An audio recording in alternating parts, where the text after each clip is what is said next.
Hello dear student, welcome to Kotputli education. आज हम बात करेंगे न्यू क्रिमिनल लॉज के बारे में कि क्या वो चेंज होंगे, क्या अब आगे नहीं पढ़ना पड़ेगा। ऐसे बहुत सारी क्वेरीज भी आ रही थी क्योंकि ऐसी कोई लेटेस्ट अपडेट भी आई है। ठीक है, तो आज हम कंप्लीट डिटेल्स देखेंगे, तो आप वीडियो के लास्ट तक बने रहें। वीडियो को लाइक और शेयर भी कर दो, चैनल को सब्सक्राइब भी कर लें, साथ ही बेल आइकन पर भी प्रेस कर लें जिससे आगे आने वाली वीडियो अपडेट आपको प्रोवाइड होती रहे। और जो भी लीगल अपडेट्स हैं वो आप टेलीग्राम ग्रुप भी ज्वाइन कर सकते हैं, वहाँ भी आपको प्रोवाइड करवाई जाती है। तो चलिए अभी हम देखते हैं न्यू लॉज के बारे में। देखिए, तमिलनाडु जो गवर्नमेंट है उन्होंने कहा है कि जो न्यू क्रिमिनल लॉज हैं, ठीक है, उनमें जो है संशोधन होना चाहिए।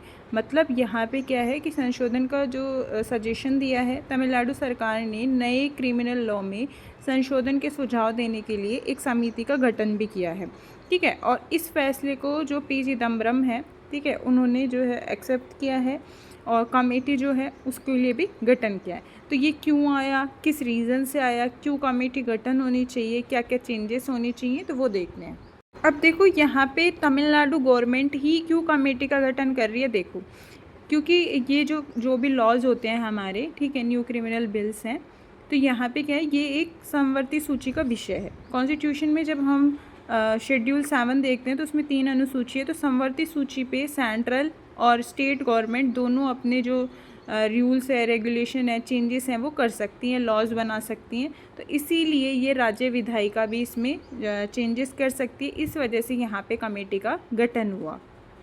साथ ही यहाँ पे जो सेवानिवृत्त उच्च न्यायालय के न्यायाधीश हैं, मतलब जो रिटायरमेंट जज हैं, उनके लीडरशिप में एक सदस्यीय समिति गठित करके आदेश दिया है, जो तीनों जो न्यू क्रिमिनल बिल्स हैं उनका अध्ययन करेगी, मतलब पूरी स्टडी करेगी, अमेंडमेंट के बारे में जो है सजेशंस देगी और राज्य सरकार को जो है सिफारिशें करेगी कि इस चीज़ के लिए यहाँ पे ये चेंजेस होने चाहिए, ठीक है, यहाँ ये चीज़ों में बदलाव होने चाहिए या फिर यहाँ ये चीज़ें हटाई जानी चाहिए। तो इस वजह से यहाँ पे उच्च न्यायालय के न्यायाधीशों की सहायता ली गई है।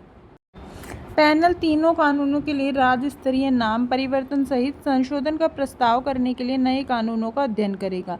मतलब जो कमेटी बैठी है उसमें तीनों कानूनों के लिए राज्य स्तरीय नाम परिवर्तन, मतलब जो नाम है उनके BNS, BNSS और BSA, ठीक है, इसमें क्या है, ये नाम चेंज होने चाहिए। इसके लिए समिति का गठन किया गया है। नए कानूनों का अध्ययन करेगी, नाम क्या हो, क्या चेंजेस हो, ये भी बताएगी।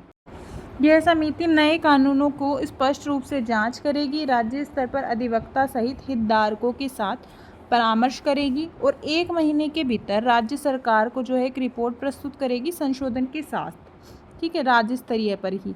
ठीक है, उसके बाद जो है यहाँ पे निर्णय लिया जाएगा कि क्या क्या चेंजेस होने चाहिए। राज्य सरकार का मानना है कि कुछ बुनियादी धाराओं में कुछ त्रुटियां हैं। तमिलनाडु पिछले दिसंबर में जब संसद द्वारा पारित किए गए थे नए आपराधिक कानून, ठीक है, तभी से विरोध कर रहा है और उनका कहना भी है कि सभी राज्यों से सलाह नहीं ली गई थी। ठीक है, यहाँ पे कोई सलाह मशवरा नहीं किया गया और डायरेक्ट है जो इनको अप्लाई कर दिया गया।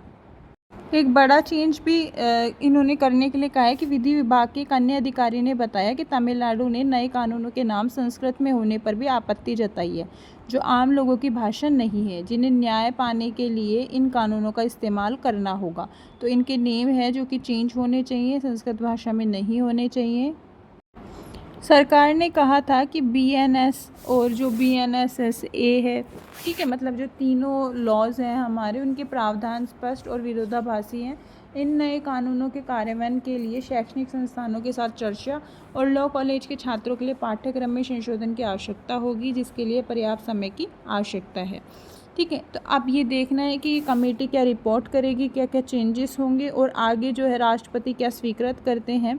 ठीक है, तो ऐसे ही अपडेट्स के लिए आप हमारे चैनल के साथ बने रहिए।